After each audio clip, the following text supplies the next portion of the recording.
When my wife's father died, my lazy wife inherited his house and $33 million. Then she kicked me out, saying, "Find somewhere else to live or die. I don't care. You're useless now." Days later, the lawyer laughed. "Did you even read the will?" My wife went pale because the will said, "You know what they say about death bringing out the worst in people?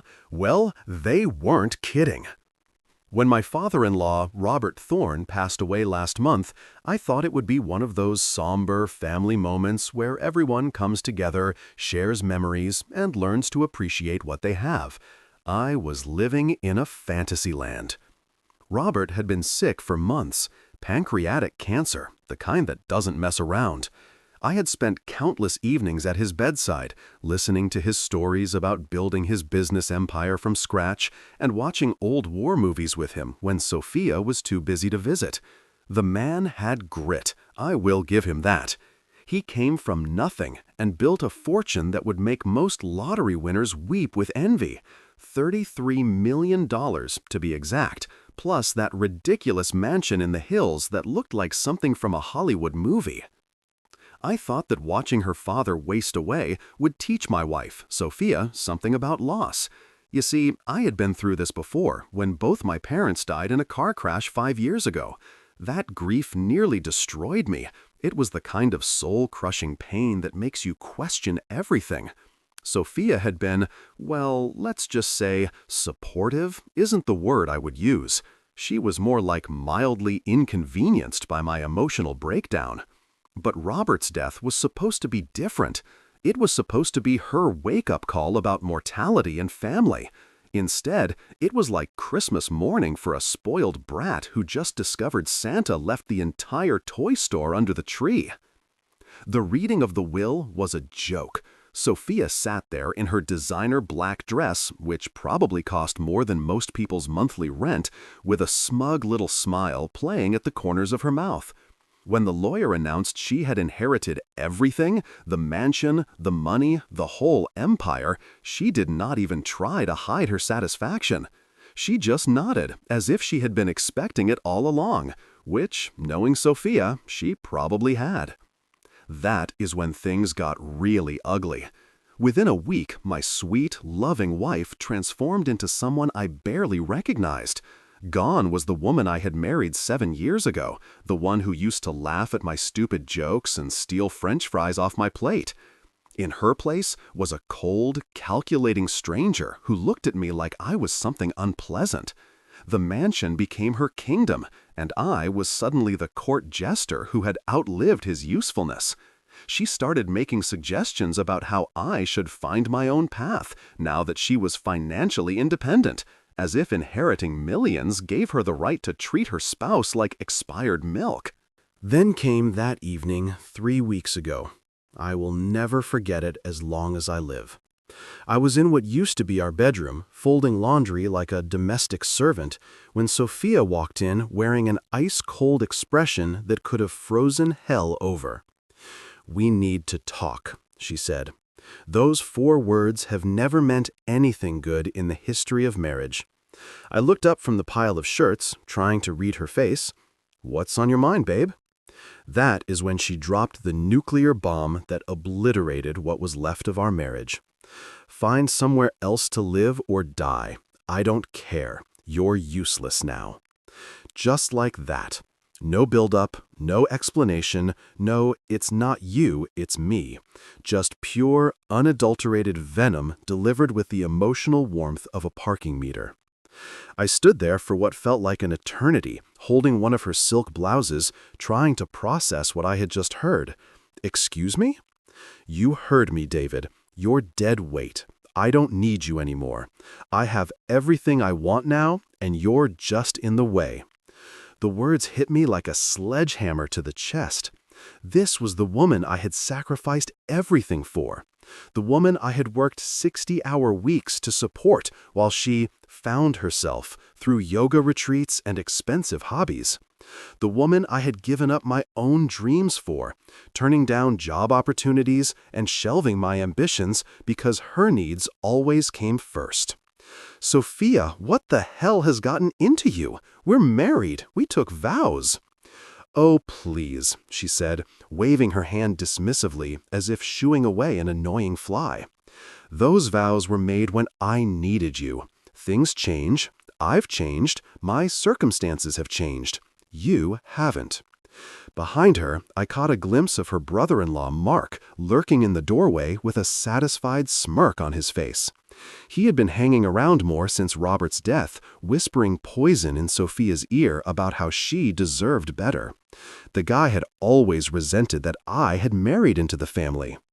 "So that's it?" I asked, my voice barely above a whisper. "7 years of marriage, and you're throwing me away like garbage?" "Don't be so dramatic. I'm giving you an out, a fresh start. Consider it a favor." "A favor?" She thought destroying my life was a favor?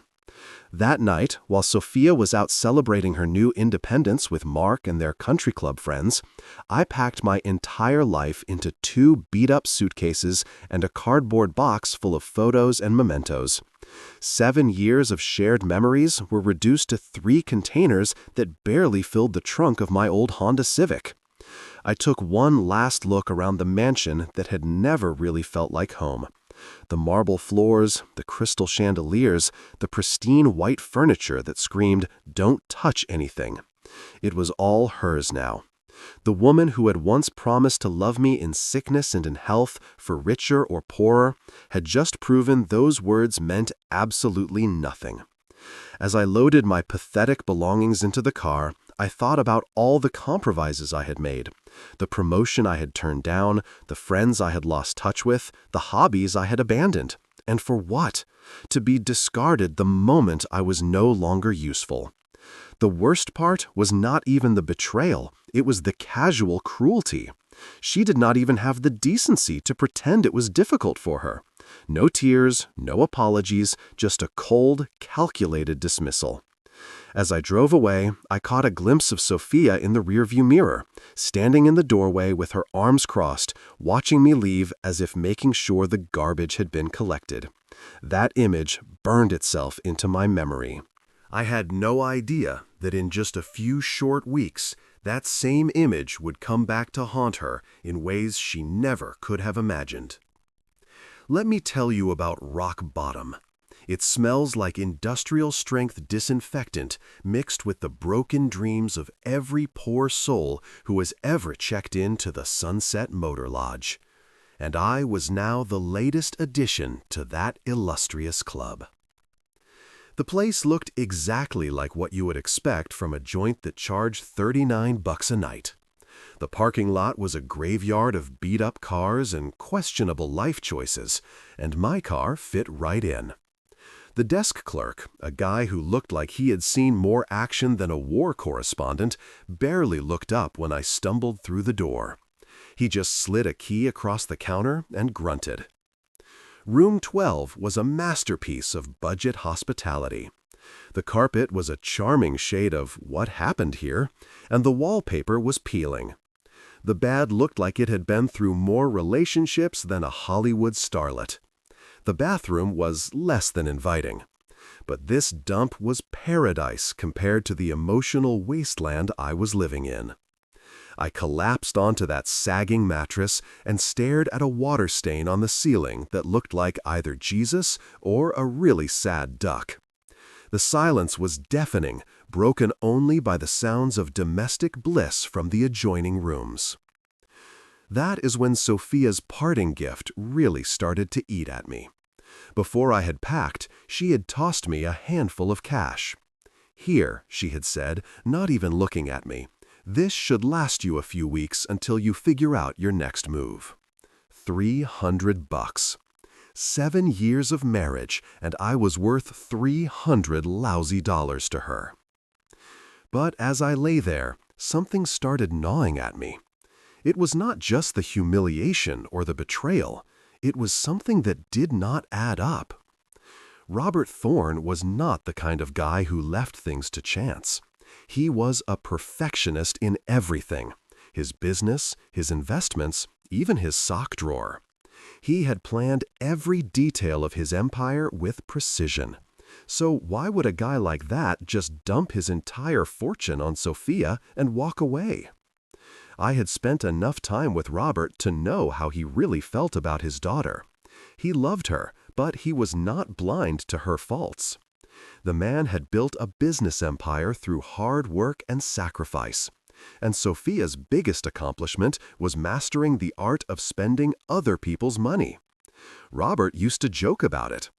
That girl could burn through a fortune faster than Sherman went through Georgia, he would say with a mix of affection and exasperation.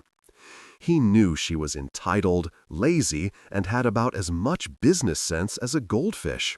So would he really hand everything over to someone he knew would blow it all? The more I thought about it, the more it bugged me. Robert had always been kind to me. We had bonded over old movies, and he had actually listened when I talked about my dreams.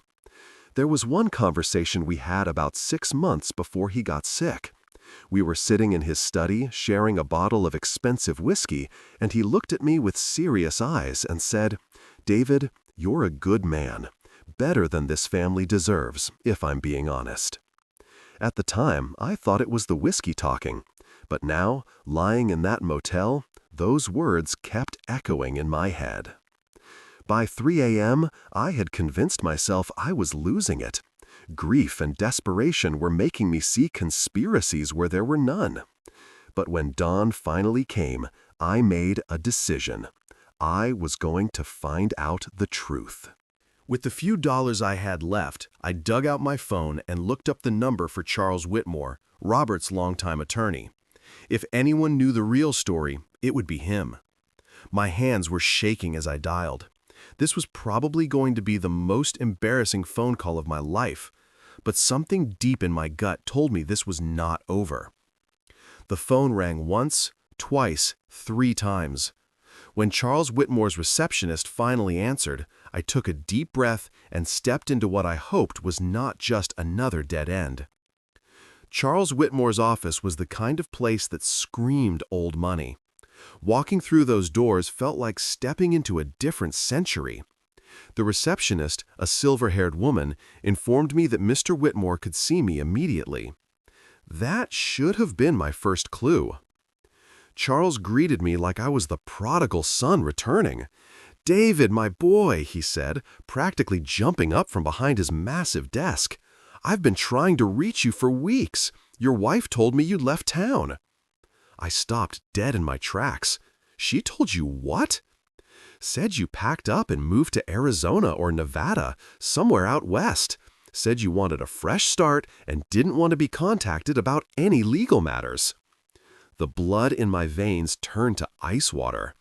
That lying, scheming woman had been intercepting my mail, screening my calls, and erasing me from existence. "Charles," I said, trying to keep my voice steady, "I've been staying at the Sunset Motor Lodge about 15 minutes from here. I never left town, and I never told anyone I didn't want to be contacted." The old lawyer's eyebrows shot up.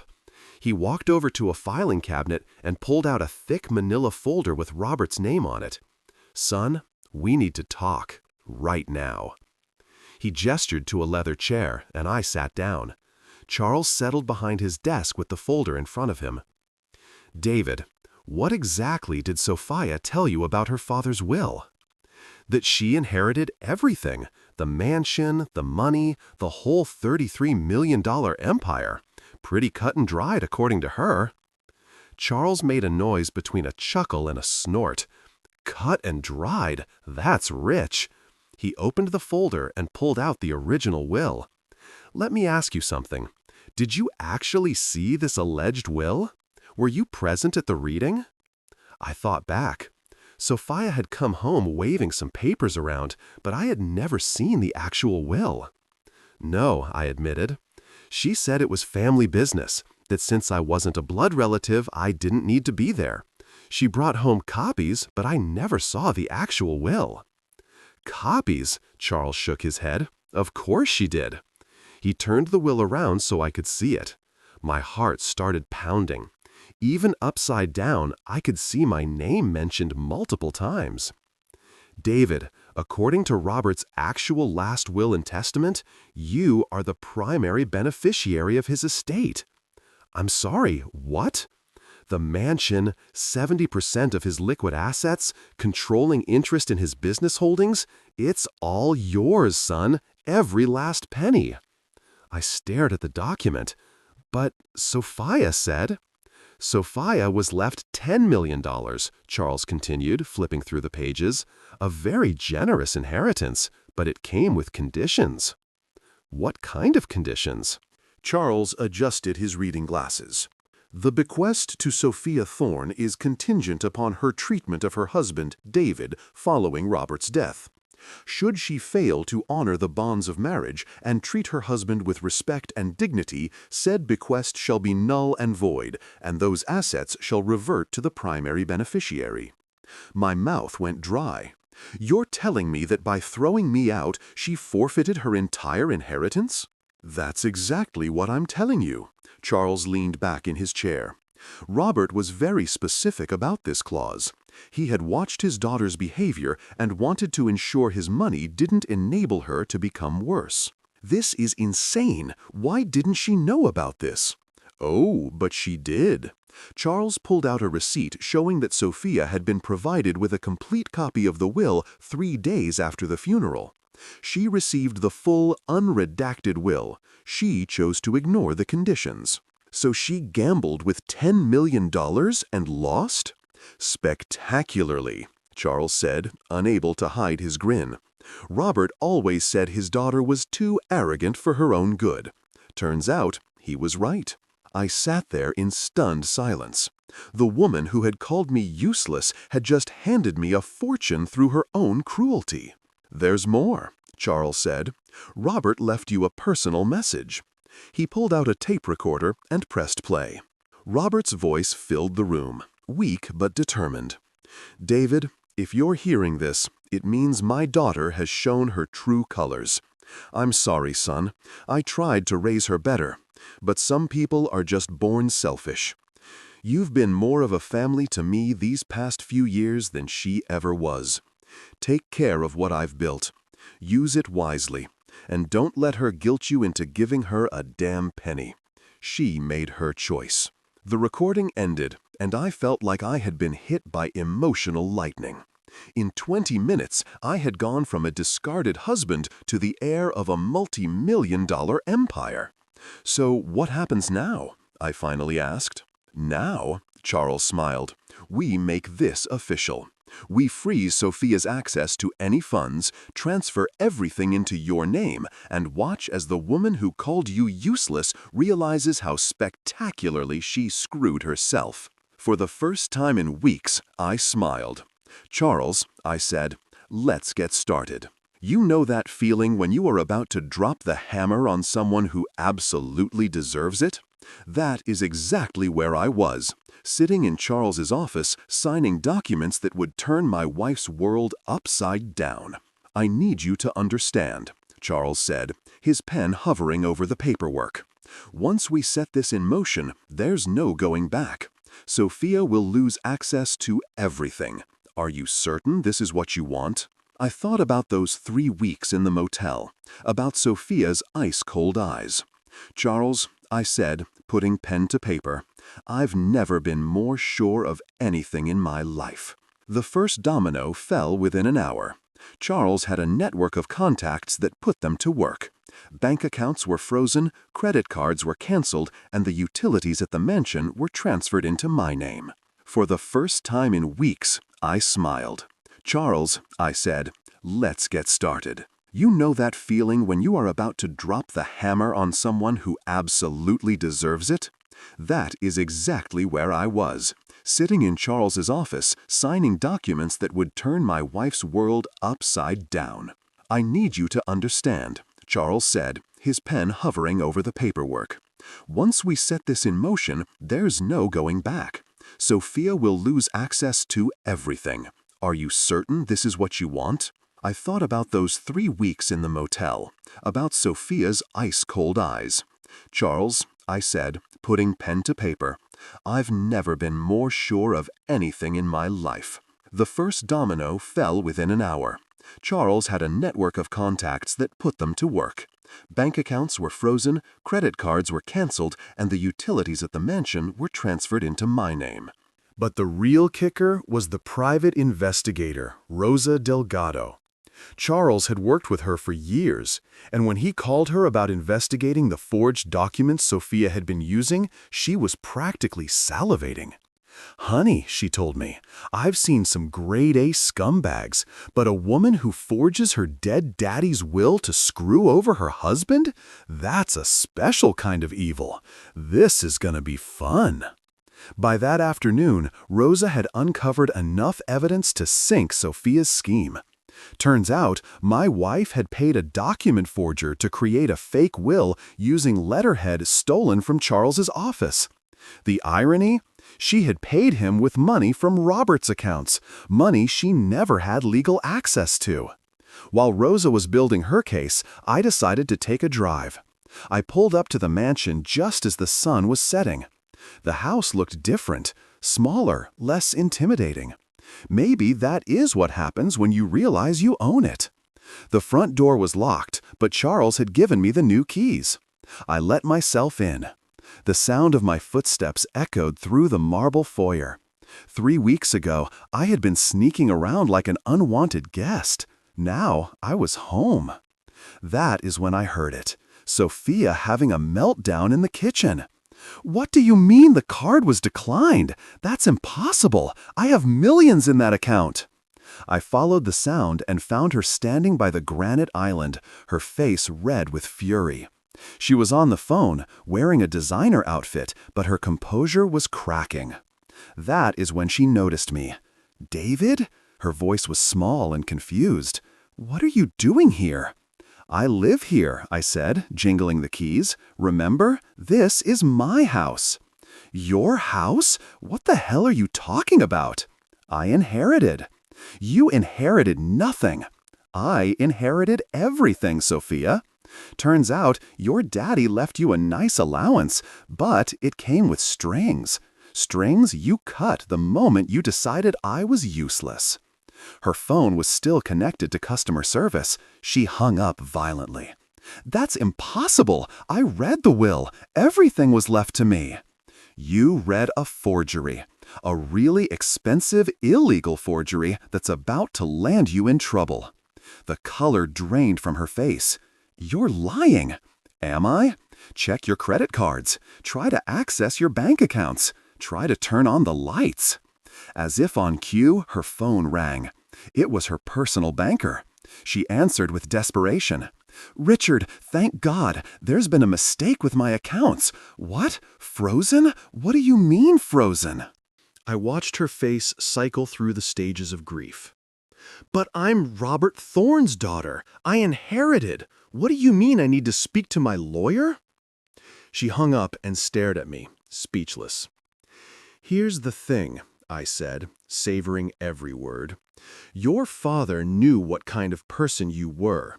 He left you $10 million, but only if you could treat your husband with basic decency. You couldn't even do that." Her phone rang again and again. Every financial institution was calling. I headed toward the door, then turned back. "Oh, and Sophia, you might want to call a lawyer. A good one, because forgery and fraud are felonies, and I hear orange isn't your color." As I walked out, I could hear her screaming my name, but for the first time in weeks, it sounded like music. 2 days. That is how long it took for Sophia's world to crash down. Watching it happen was better than Christmas. I was staying at a decent hotel downtown, paid for with funds Charles had advanced from the estate. My phone rang non-stop with messages from Sophia, her mother Eleanor, and her brother-in-law Mark.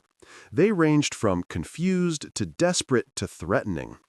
The best message was from Sophia herself, left at 2:30 a.m. "David, there's some horrible mistake. Daddy left everything to me, not you. You can't believe that senile old lawyer over your own wife. Call me back immediately." By day 2, her tone had shifted.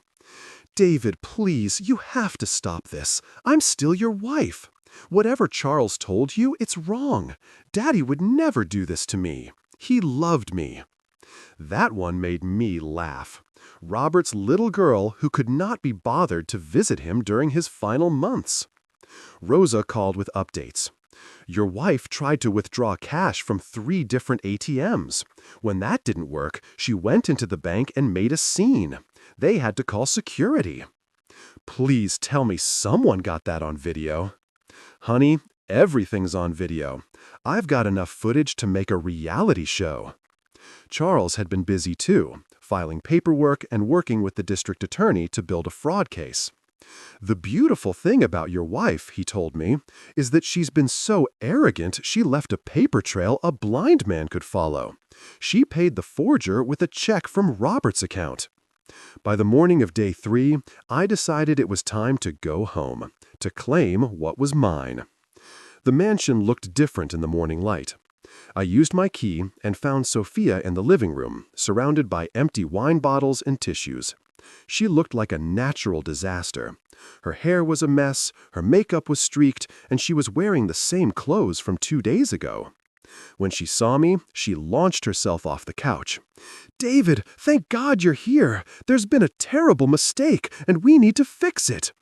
"There's no mistake, Sophia.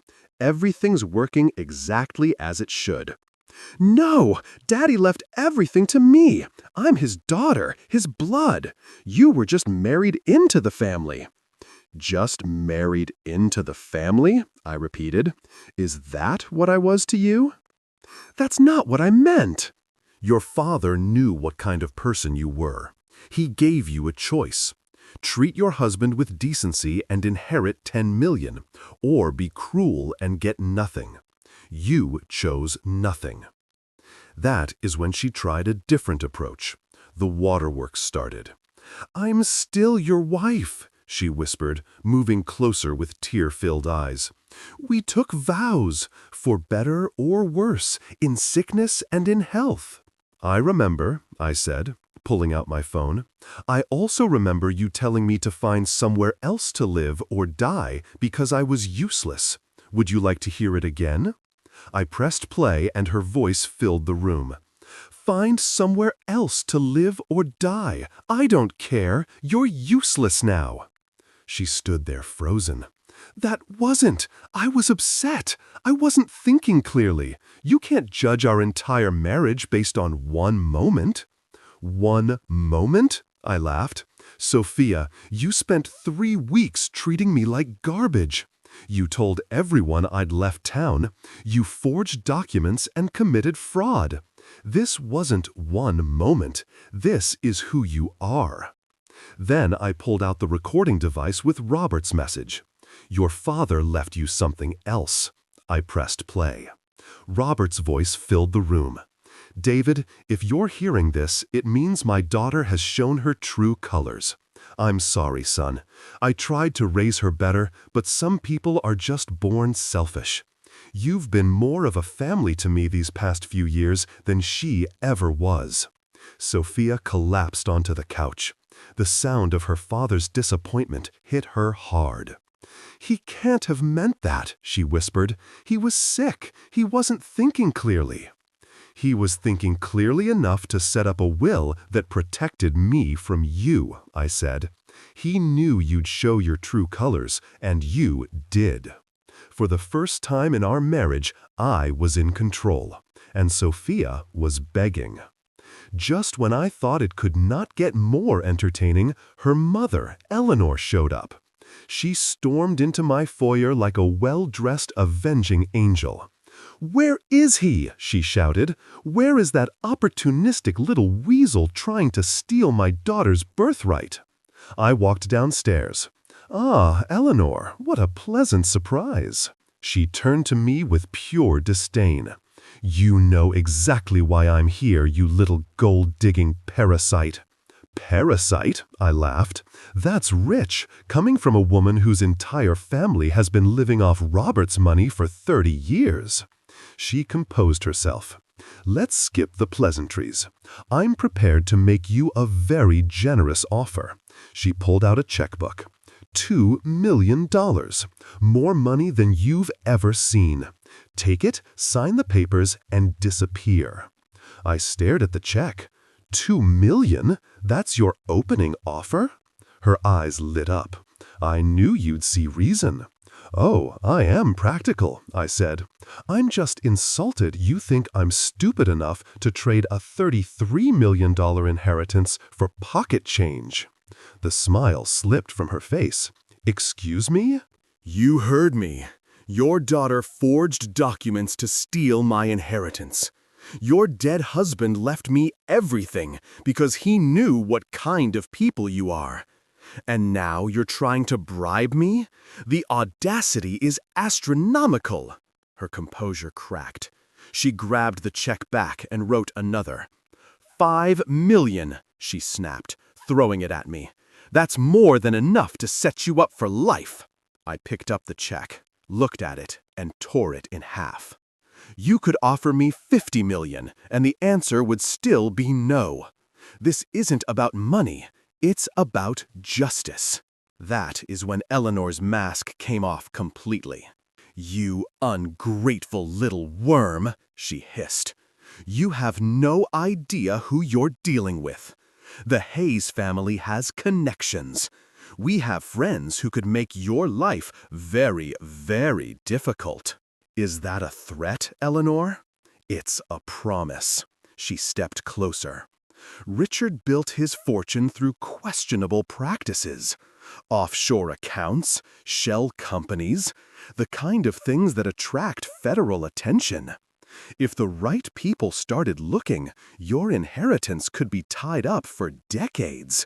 You could face prison. My blood ran cold. Was she talking about money laundering? Tax evasion? Of course, she continued. These are just rumors. The kind that would never see the light of day if reasonable people reached an agreement.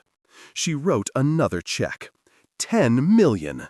Take it and walk away clean, because if you don't, I promise you'll regret it. I stared at the check, then at her smug face.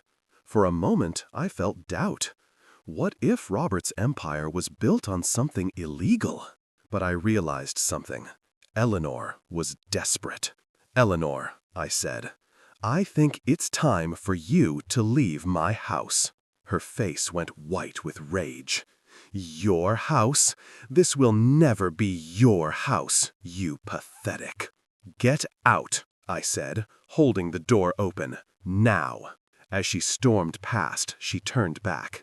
This isn't over, not by a long shot. And as I watched her drive away, I could not shake the feeling that she might be right. Eleanor's threats echoed in my head. Was I sitting on a fortune built from blood money? I called Charles. Eleanor came to see me today, I told him. She made allegations about Robert's business practices. Something about offshore accounts and federal agencies. There was a pause. David, Charles said finally, I think we need to meet in person, and we need to bring Rosa. 2 hours later, we were in Charles's office. Rosa had a laptop and files. Charles looked serious. Before we go further, Charles began, everything I'm about to tell you is protected by attorney-client privilege. But Eleanor isn't entirely wrong. My heart sank. So Robert was dirty? Not dirty, Rosa interjected. More like creative with his accounting. What does that mean? It means Robert was very good at finding legal ways to avoid taxes, Charles said. Offshore shell companies, creative contracts, nothing illegal, but definitely in the gray areas. Rosa showed me a web of interconnected companies on her laptop. Your father-in-law set up a network that allowed him to shuffle money around. Always legal, but ethically questionable. So this is all legal, technically? Yes, Charles said. Ethically questionable? Absolutely. The kind of thing that would attract attention if someone made noise about it. That is when it hit me. Eleanor was not threatening to expose criminal activity. She was threatening to expose aggressive tax avoidance that would tie up the estate in investigations. So she's trying to make my inheritance so toxic that I'll walk away? Pretty much, Rosa grinned. But something still bothered me. If this is all above board, why would she think it could destroy me? Charles and Rosa exchanged a look. Because, Charles said carefully, there's one more thing. 3 months before Robert died, he came to see me. He said he'd been contacted by the Treasury Department. Someone was asking questions about his business practices. The room felt colder. What kind of questions? The kind that suggests someone had been looking very closely at his financial activities, Rosa said. But here's the thing, Charles continued, breaking the seal on a thick folder. Robert wasn't worried. In fact, he seemed relieved. He pulled out documents with Treasury Department and FBI letterhead. David, Robert had been working with federal authorities for over 2 years. Everything you're inheriting was part of an authorized operation to track down actual money launderers and tax evaders. I felt like gravity had become optional. You're telling me Robert was an undercover agent? Not exactly, Rosa said. More like a well-compensated informant. The Fed suspected that some of his associates were using similar setups for criminal purposes. Drug money, human trafficking. They needed someone on the inside. She showed me an organizational chart. For 2 years, Robert fed information to the authorities. Every shady deal, every offshore account, he documented it and handed it over. Charles leaned forward. The beautiful part is that Eleanor has no idea.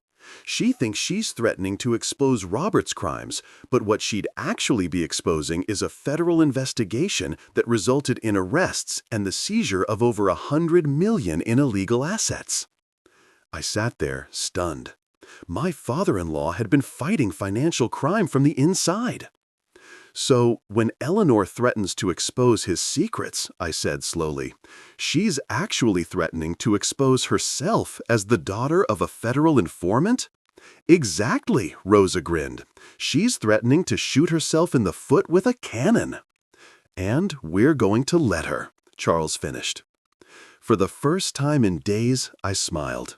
Robert had not just left me a fortune, he had left me a legacy of justice. You know what they say about the best laid plans.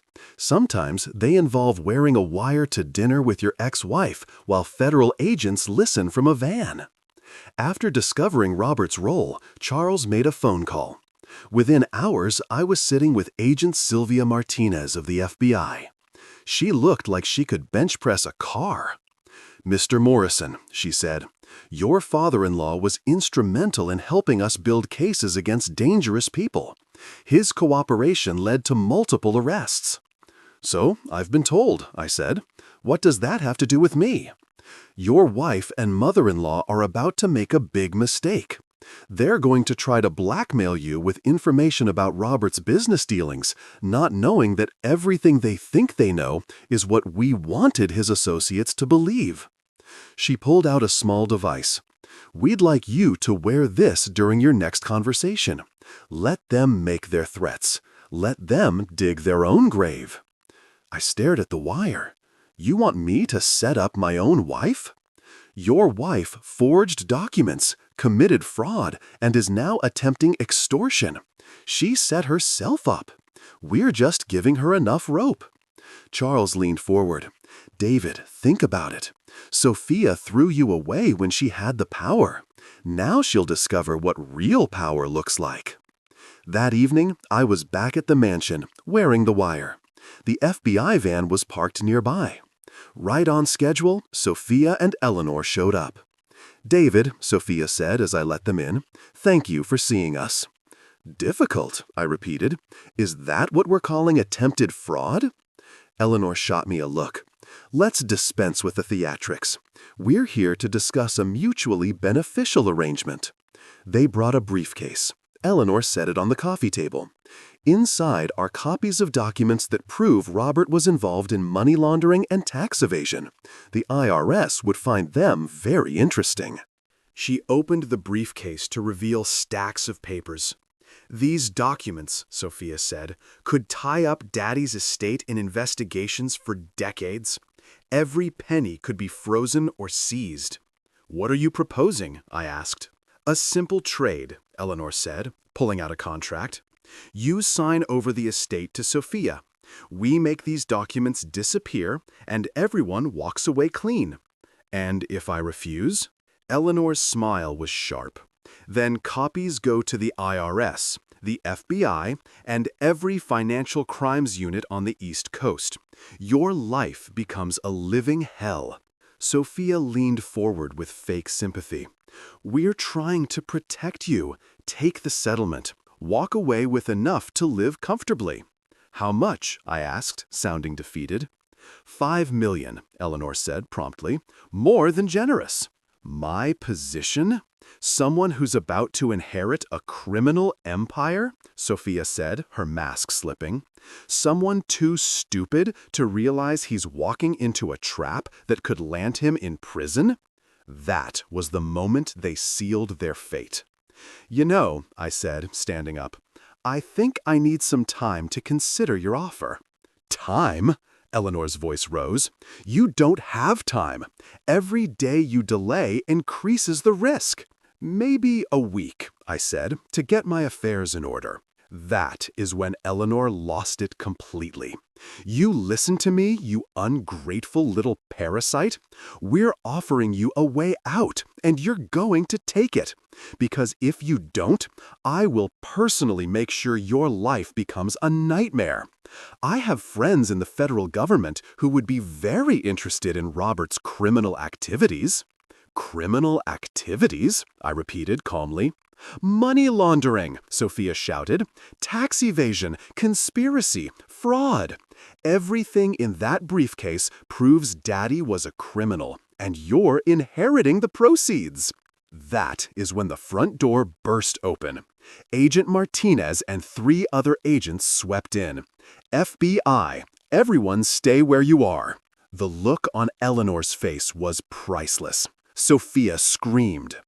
"Eleanor Hayes," Martinez said, producing handcuffs, "you're under arrest for attempted extortion, conspiracy to commit fraud, and obstruction of a federal investigation." "Obstruction?" Eleanor sputtered. "What federal investigation?" "The one your husband was helping us conduct for the past 2 years," Martinez replied. "The one that resulted in multiple arrests. The one you just tried to blackmail his heir about." Sophia was cuffed next, screaming about lawyers and rights. As they led her away, she turned to me with hatred. "You set us up! You betrayed your own wife!"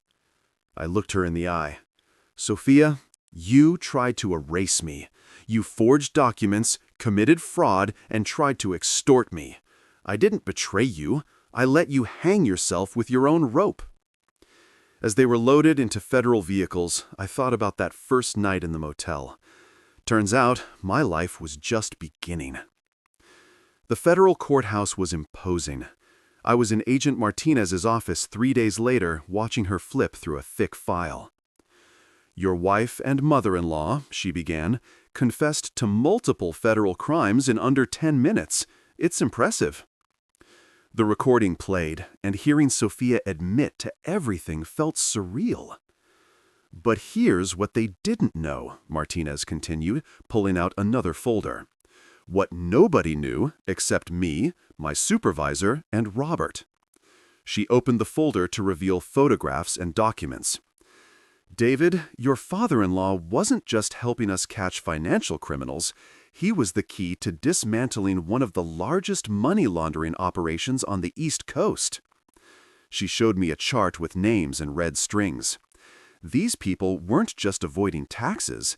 They were washing money for drug cartels, human trafficking, and arms dealers. Billions of dollars. I recognized some faces from Robert's social events.